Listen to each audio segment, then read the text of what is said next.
My teenage years were a mess. My mom and dad went through a bad divorce and they were trying to figure out two brand new lives. I ended up somewhere in between as I adjusted to an irregular schedule and a sudden move. When my mom got full custody, I was in my last year of high school. We had just moved a year prior and now we were about to move again. Just 6 months from graduation, we moved all the way to San Antonio. Quite the different vibe from a no-one-cares kind of town in Minnesota. So yeah, I graduated at the turn of the millennium, class of 2000. If I'm honest, I rarely think about that year when I lived in Minnesota. I mean, I remember it, but I'd be hard-pressed to tell you anything about it. I remember the high school and how I thought it was weird that they could afford a pool. I remember the Babin siblings being creeps, or that one Christian girl who couldn't stop talking about how she was saving herself for someone special.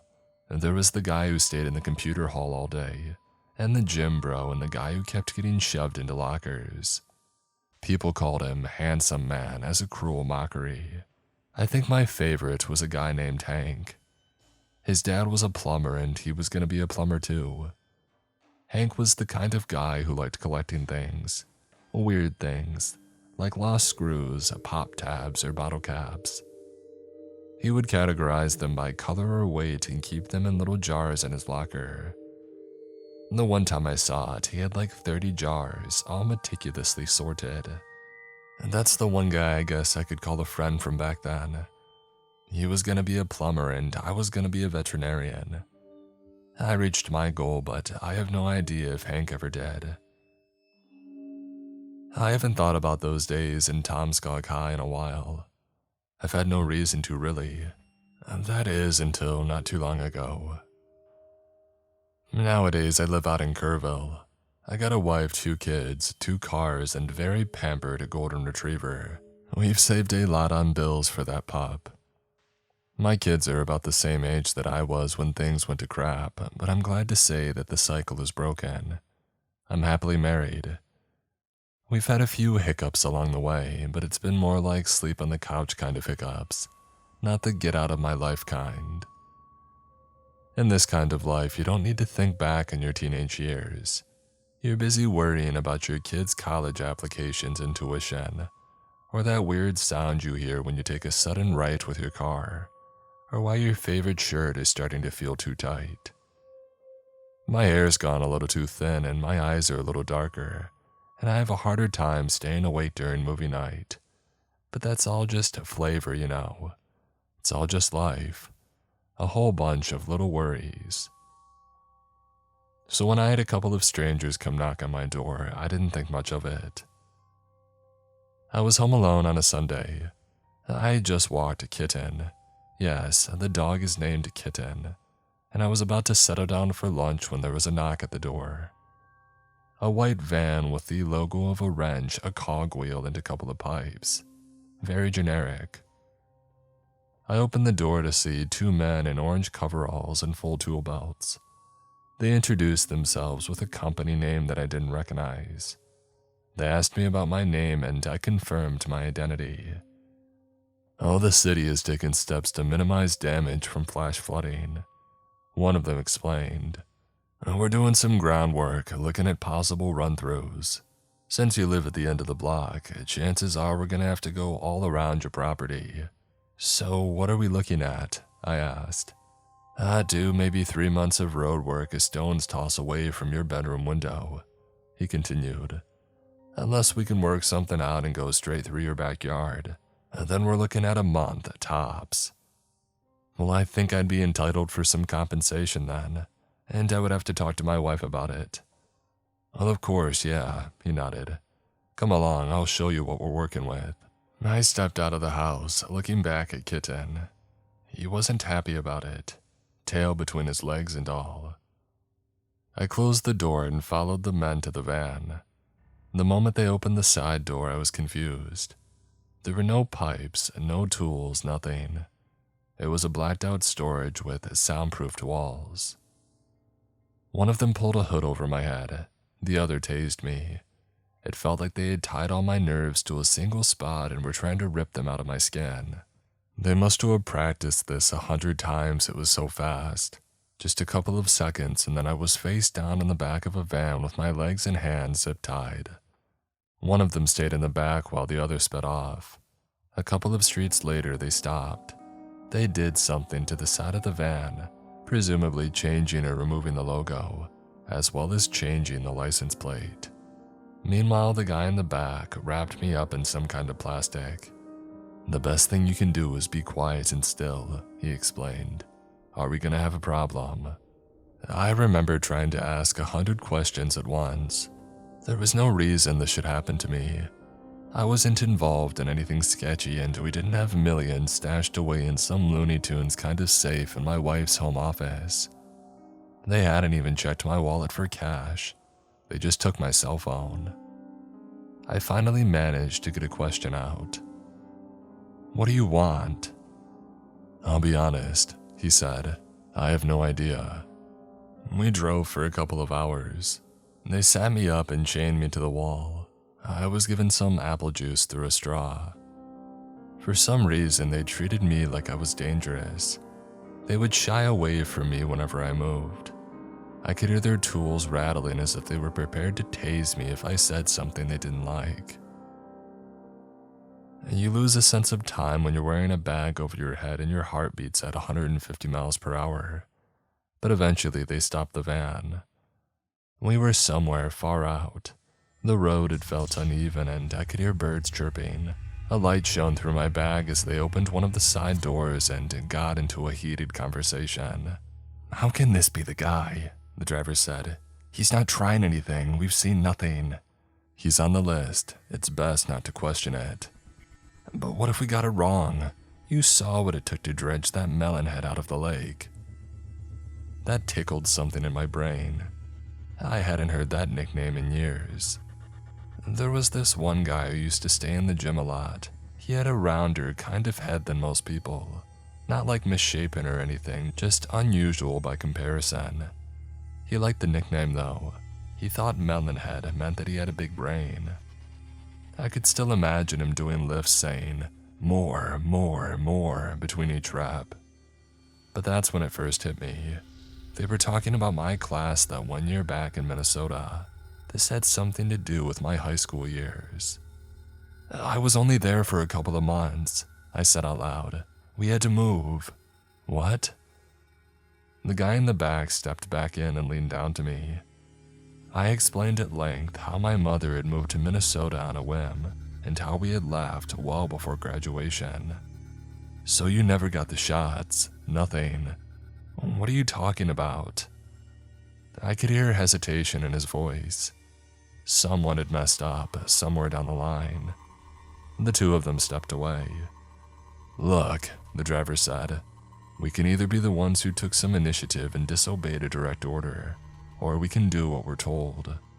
So we're gonna stick them in the pods with those things. You wanna risk it? I mean, even if we're right, do you want to take the risk of showing them that we're willing to disobey an order?" And that shut down the conversation. Mistake or not, they weren't about to turn back. They drove all night. I was given some kind of fruit sauce from a tube as a meal. By morning, we had pulled up to an industrial complex. I could hear the machinery and power tools going off as metal struck metal. There were people there too, dozens of them. The moment we stepped out of the van, somebody bumped into us. It was clear that wherever we were, they were in on it. I was led into a quieter room in the back and asked to step inside what felt like a locker. Rubber floor and walls, barely big enough for my shoulders to fit. They strapped me in, allowing me to effectively sit in there, but there was just no way to get comfortable. And then they tipped the entire thing, making me feel like I was lying in a coffin. It was completely soundproof and dark. A voice came from an internal speaker. "We're releasing the straps in a moment," it said. "Then you can take off your hood. It's gonna be a long ride. Try to get some sleep." "How long?" I asked. "Where are we going?" There was no answer. The straps came undone with a click and I threw off my hood. It was pitch black. I barely knew if my eyes were open or not. Blinking was just a reflex. The air was stale as a small fan spun somewhere around the top of my head. I could barely move and I felt this heaviness in my chest, like if I somehow drew too deep a breath, the air would run out, or my ribcage would bump against the lid. It was so disorienting. I remember banging on what I thought was a door. I needed a light, a window, something to orient myself around, but there was no response. I didn't even know if they were still out there. What would I do if I got left in there? What if they just walked away? I tried telling myself it was going to be a long ride, but I had no idea. It wasn't just a long ride, it was close to torture. I was flipped, stacked, pushed, and at one point dropped in a free fall. The pod cushioned all blows, and since I could barely move, I couldn't really hurt myself from being in an unfortunate stance. It was clever, but man, it was uncomfortable. I lost all sense of time in there. It might have been a couple of hours, it could have been a whole day. And they had this little hatch on the side where they got me a bottle of water or a tube of fruit sauce. I had 2 more meals, so I'm thinking that it all took about a day. I know there was a flight involved though. My ears popped. I was half asleep the next time they used the speaker. "We'll be opening the doors in 10 seconds, a strange voice said. "Make no sudden movements." I counted in my head, but I must have gotten it wrong. I was only at 5 when the door popped open. 2 masked men with bulletproof vests and assault rifles, a man in a white lab coat with a protective face mask, a white room with blinding fluorescent lights. They made me turn away and put restraints on as I was dragged to a chair and made to sit down. I felt so weak, like I had been pulled out of bed at 3 in the morning. The man in the lab coat got down on one knee to face me. "Where did you graduate?" "Southwest." "San Antonio, right?" "Right." "Where were you before that?" I explained the circumstances. My time in Tomskog, Minnesota. A couple of years in West Virginia.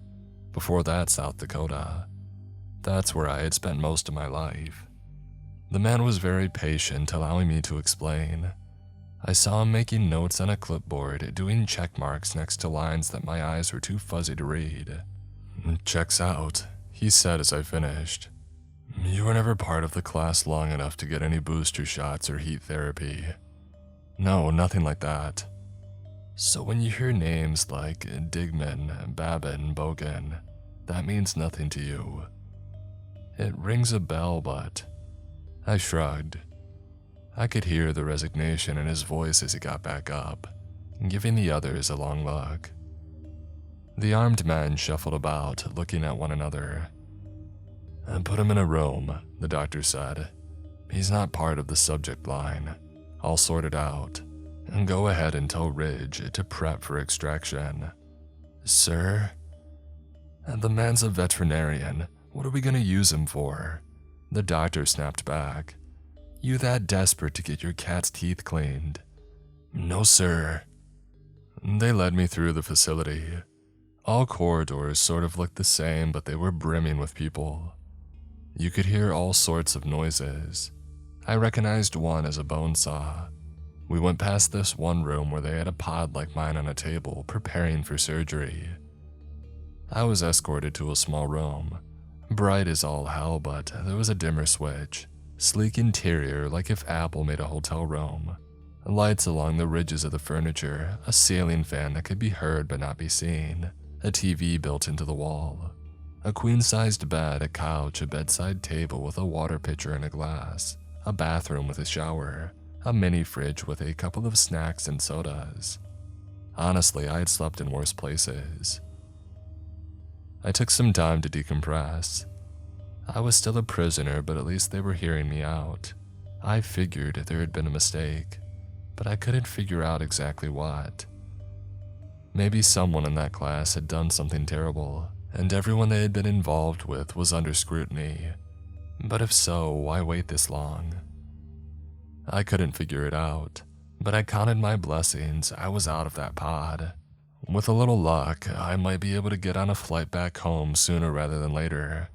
I couldn't imagine how worried my family might be, coming home to an empty house and an unlocked front door. They must have called the police. I managed to get the TV going. They had a couple of movies available, so I put something on just to not get drowned in my own thoughts. It was then that I realized just how high-strung I really was. I could feel my muscles relaxing and my heart slowing. I had been on the verge of collapse all this time, and only now could I feel some semblance of recovery. I took a shower and changed into some fresh clothes. There was a wardrobe with generic slacks and t-shirts. I figured they wouldn't mind. I was halfway through a Bill Murray comedy when the door opened.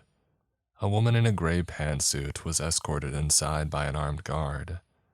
I was forced up against the wall on the opposite side of the room. They checked my pockets for weapons and had me sit on the bed. As he finished, the woman turned to him.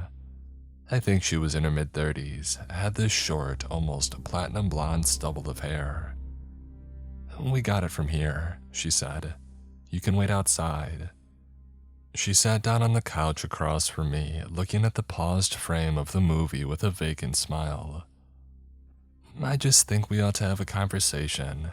I don't want to interrupt your me time." "I can talk," I assured her. "Talk away." "There's been a level of miscommunication," she explained, "as I'm sure you're aware.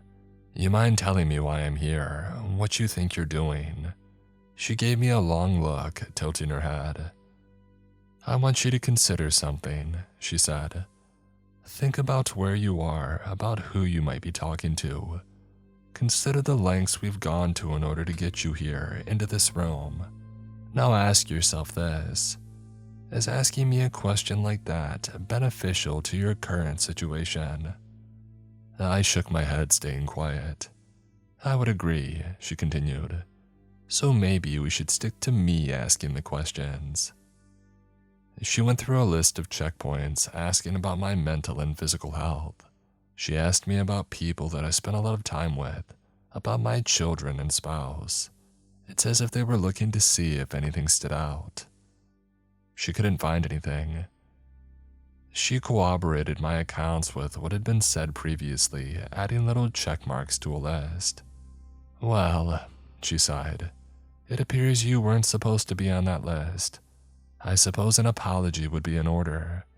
She turned to me, putting away her notepad. She opened a shoulder bag, producing a set of papers and a pen.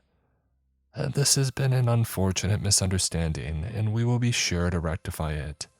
I think we can come to terms." "Does this involve me getting put into an unmarked grave?" "Nothing quite so dramatic," she smiled.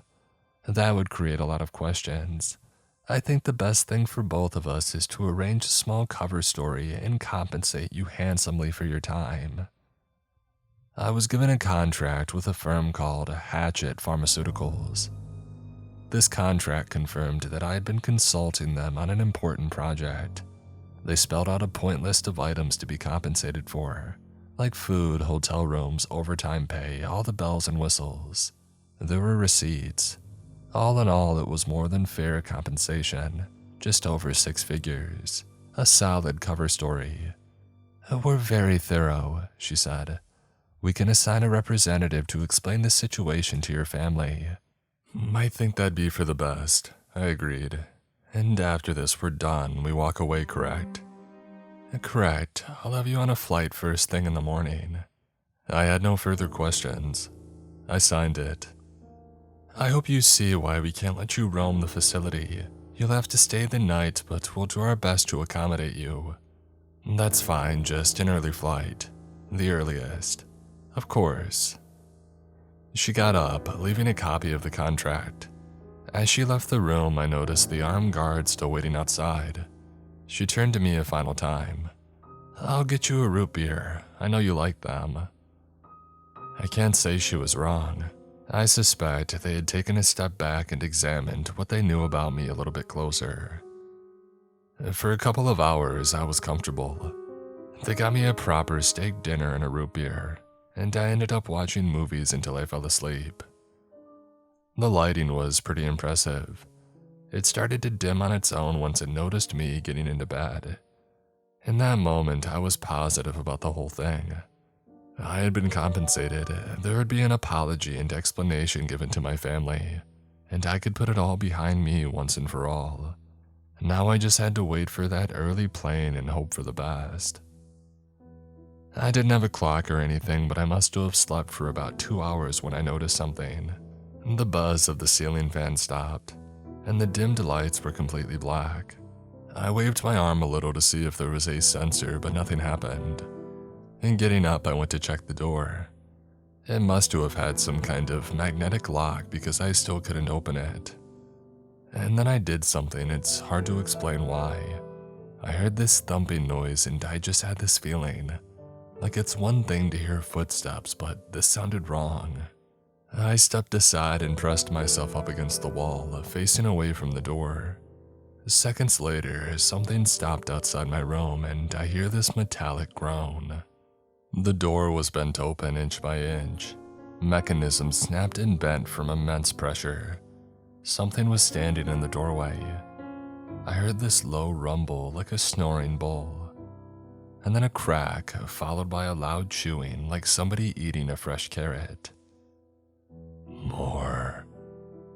The voice was more of a gargle. It sounded like it came from the chest of something rather than the mouth. I could smell this sharp tang of iron in the air as there was another snap. The intruder was dragging something along the ground, taking the occasional bite. Snap, chew, snap, chew. More. The lights in the hall were still out, so even though the door was open, I couldn't see a thing. I held my breath and ducked down low as a large hand swept by just to my right. It was looking for the dimmer switch. When I realized it wasn't working, it snorted and left the room, lumbering off down the hallway, dragging a snack along. I used my hands to feel my way out of the door. It was bent in the middle and barely clinging to its hinges. The lock mechanism was still there, but it was so busted that you could pull it out with your bare fingers. I almost slipped in something as I reached the opposite wall. Something must have happened and I'd be stupid to just sit and wait for it to blow over. There was a hum, a short, low hum. Some kind of backup generator came on, bathing the hallway in a red light. My eyes adjusted as I realized I was standing in a liquid that covered most of the hallway. It might have been red, it was impossible to tell, but given how it smelled, I'm pretty sure that I was standing in a pool of blood. There were torn pieces of armor splattered on the walls along with patches of skin clinging to the fabric. I had never seen anything like it. It's like it's hard to be afraid of something so violent. It's one thing to see a strange man with a knife that is scary, but to see a pile of corpses out in the open, I mean, yes, that's scary, but it's almost too scary. I remember watching that patch of skin slide down the wall, shaking my head, thinking that there was no point in trying to understand what had happened. There was no point in asking questions. I just had to get out of there. I tried to backtrack through the hallways. There were these pipes on the walls in different colors and symbols, but I couldn't make sense of them. They were most likely there to help guide people to various departments. There were arrows though, so I figured if I went the opposite way, that should bring me back to the origin point, or maybe even the exit. What had happened in my corridor was no isolated incident. There were signs of struggles all over. The room where they had prepped for surgery was covered in black goo and had a hand pressed against hardened glass. There was another room that, when you got close, your hearing stopped. Like when you get water in your ear, only deeper. I couldn't even hear my heartbeat. I could feel it, but it's hard to explain. It was as if something bad was waiting around every corner, and the further I got, the worse it felt. My hearing eventually returned. It felt like coming up from a deep dive. I walked through a corridor where I could hear something eating in the next room, something making bird noises.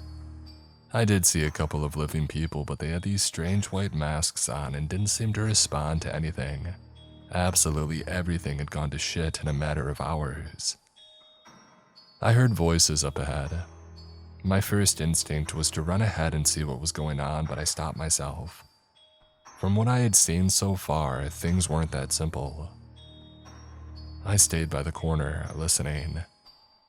Door locked. A second voice. Yes, locked. A third person joins the conversation, wandering in from an adjoining corridor.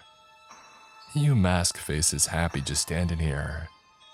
A man's voice. He had a strange intonation, like he couldn't help but to roll his R's and end his sentences in a gulping noise. It reminded me of one of the kids that I went to high school with, Roy. He had this speech impediment like a stutter. He would stop it by swallowing hard and shaking his head like a tick. It was such a specific noise that it was hard to pinpoint with a description. But that's where it hit me. Roy. Melonhead. These were old Minnesota classmates. They had brought me in on suspicion of being part of this class. Chances were that these same people had been brought in as well. That may very well be Roy on the other side of the hallway.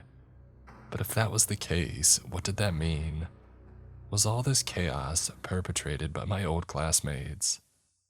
If so, what the hell happened to them? Making my way to the main corridor, I ran across a series of gruesome sights. There was a man covered head to toe in some kind of black acid, melting him into bone. There were several patrols of people with white masks, speaking to each other like grunting cavemen. I stopped counting dead bodies after 20, instead trying to keep my eyes on the marks on the wall. I eventually got to a lobby of sorts. 2 massive storm doors had gone down, blocking the exit. There had been a massacre. At least 8, maybe 10 people all crushed against the door. They tried to get out but got caught on the wrong side. The red lights on the wall span round and round, making the shadows livelier than the remains that cast them. I heard someone approaching and escaped into a side room. There was a couch, a drink machine, a microwave, and a fridge. Clearly some kind of lunchroom. The red light didn't reach all the way in, casting a long strand of red peeking through the half-closed door. I hurried inside and pressed myself up against the wall. It didn't take me long to realize that I wasn't alone. Someone was hiding behind the couch. "You need to leave," a voice whispered. "I have a gun." I shook my head and put a finger on my lips to shush them. I could hear someone approaching from outside. "You need to leave right now," they insisted. "I'm not asking, this is my spot." I shook my head again. If they fired a weapon, this place would be crawling with things in a matter of seconds. They would doom us both. Problem was, something was already coming our way. The door creaked a little. I could see the shadow of 2 long legs as something bent down to enter. It's impossible to describe the scale of this thing. It was at least 10, maybe 11 feet tall, like an elongated person. A slick black jelly-like skin rippling with chunks. As it moved, I could spot patches of white poking out at different angles. Bones.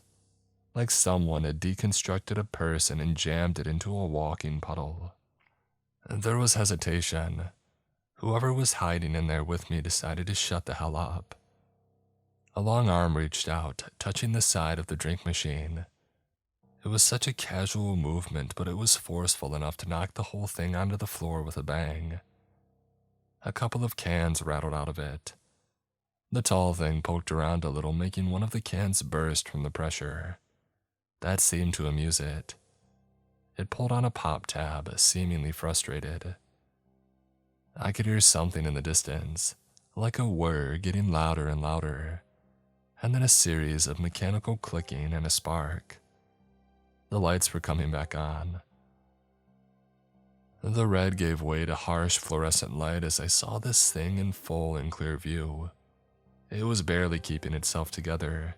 It was like if someone was trying to hold old Jello with a two-pronged fork. It was looking at the person hiding behind the couch. They weren't as well hidden as they thought they were. It only took me a brief glance to realize it was the woman with the gray pantsuit that had talked to me earlier. As the thing saw her, she pulled out her gun. I covered my ears and sunk to the floor. There was gunfire and screaming. The creature had a hand big enough to cover her face and used it to push the back of her head into the ground. It must have had some kind of suction force to it as the body stuck to it. The screams came and went in a flash. There really was no fanfare to it. Just a quick snap and then nothing. By the time I looked up, the thing was already looking at more interesting items around the room. It seemed very curious about the soda cans, and that it was holding an entire corpse seemed more like an inconvenience, but as it turned to leave, it spotted me. There was a moment of silence as it looked at me, as if trying to understand what it was seeing. A single soda can rolled across the floor, touching my foot. I looked at it and then up at the creature. Why was it so interested? What was the deal? I picked up the can, popped it open, and held it up. "Is this it?" I asked. "You want me to open it?" It tilted its head. It wasn't convinced. It reached out, carefully poking the pop tab. I pulled it off, presenting it. "This?" I asked. "You want this?" An oil-slick hand reached for it, accidentally grazing my finger. The skin on my index finger turned a sickly orange as my nail darkened. I could feel the deep ache as if my nerve was hardening. My finger curled in on itself as it picked up the pop tab. It held it up, looking at it from different angles. I only knew of one person who collected things like that. I pointed at a nearby table. "There are cups," I said. "You can put it in a cup, collect them, put them all together again, all the same, just like you want it to." The thing turned its head. At least I think it did. It was hard to see what it was looking at one way or another at all. I don't even think it had eyes to begin with. As it turned its attention to the other soda cans and the empty coffee cups, I reached for what remained of the lady in gray. Half of her was still hanging out of that thing, dangling like a broken doll. There was a twitch to the leg, like there was something inside trying to get her to run. Like an operator calling out on a line where nobody's listening. She was still holding on to something in her hand, barely visible through the black sludge. I bent her hand open. It made a snapping noise as a tendon protested, revealing a key card. I pulled it loose, only for the sludge thing to turn my way. It did not appreciate this intrusion. With one step, it closed the distance. It reached for me with its free hand. I had to do something or I'd be next. "Hank," I called out. "It's Hank, right?" The hand slowed, dropping to the floor. The ceramic tiles turned a sickly blue, fizzling. I could see something just beneath the surface of the sludge. A cranium. And there really was some kind of head under there, and it was looking my way. "You collect things. You arranged them in jars. You had them in your locker." It stared at me as something bubbled beneath its surface, bones moving up and down and rearranging themselves. "Is that what you're doing?" I asked. "Are you collecting now?" It bobbed its head. "If we go outside, you can collect so many more things," I said. "But then we gotta open the door." It bobbed its head again and stepped back, leaving room for me to leave. I did. The main lobby was filled with various things, people in masks, something large chewing on an arm. I think I saw the Babin siblings in there, but I can't say for sure. The large thing in the back stepped forward the moment that it saw me, pointing with its whole arm.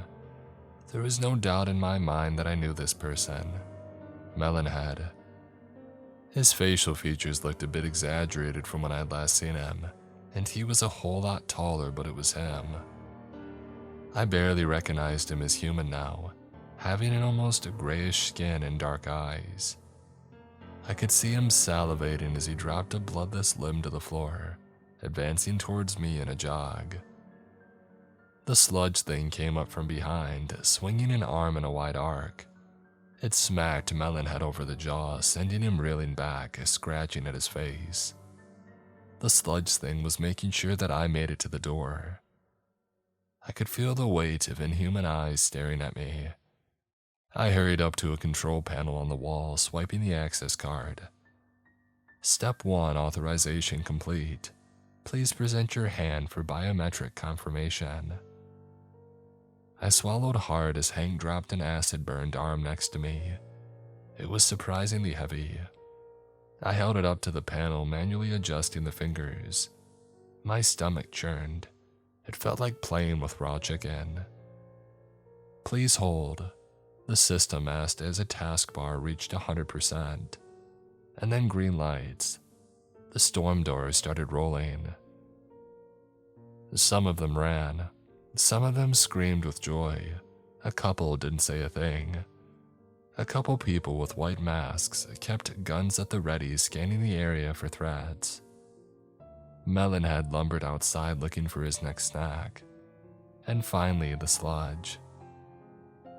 He put the coffee cup down, realizing that there wouldn't be any more pop tabs around for a while. He wandered off without looking back, stretching out to the point where he rivaled the treetops. By the time the lobby was empty, I stepped outside. Some of them had run into the woods. A couple of them had moved down a westbound path towards the barracks. There was a pine forest ahead, so I guessed I was somewhere in the Midwest or up north. The birds sounded familiar somehow. Not much of a reunion, buddy. That strange voice again, with the rolling R's, the gulping. I didn't need to turn around to know that I was talking to one of the Babin siblings. I turned to face him, a pale man with slick hair combed back, a hawk-like nose and these chemically wide eyes. He leaned against the open storm door in a parody of casualness. I recognize you, you know, he continued. Class of 2000.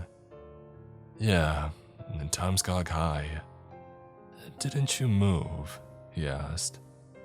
This is when I noticed that he had a knife. He was picking his nails with it. I did. San Antonio. Oh, too bad. We had a lot of fun after graduation. I can imagine. I don't think you can, he grinned. I really don't. He gave me a pat on the shoulder as he passed me by, trying to catch up to his sister. His head bent forward, his steps like that of a prowling cassowary.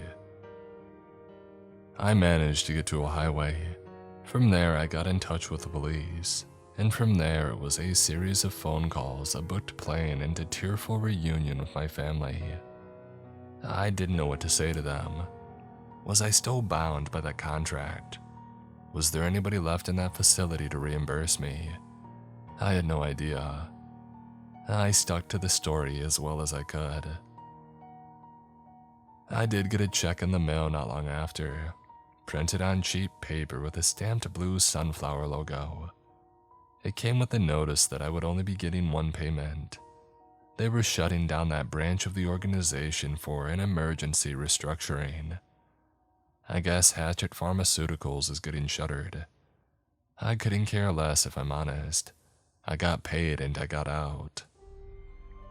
I had to go through surgery to get my finger fixed. The acid burn was bad and they described the damage as my index finger trying to pull into itself.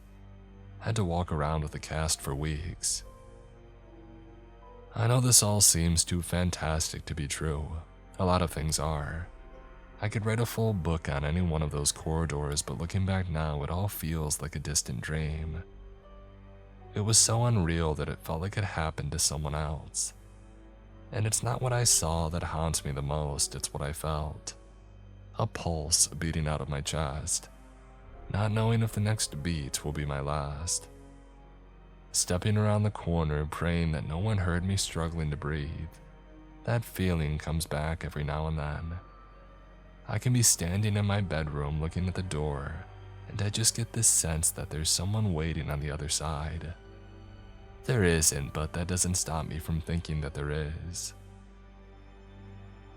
I have not been contacted about the class of 2000 since. I have not heard the name of Tomskog High mentioned. There have been no emails, and no texts, and no strange visits. No white vans pulling up in my driveway telling me lies. And I don't know if that's a good thing. Something tells me it isn't.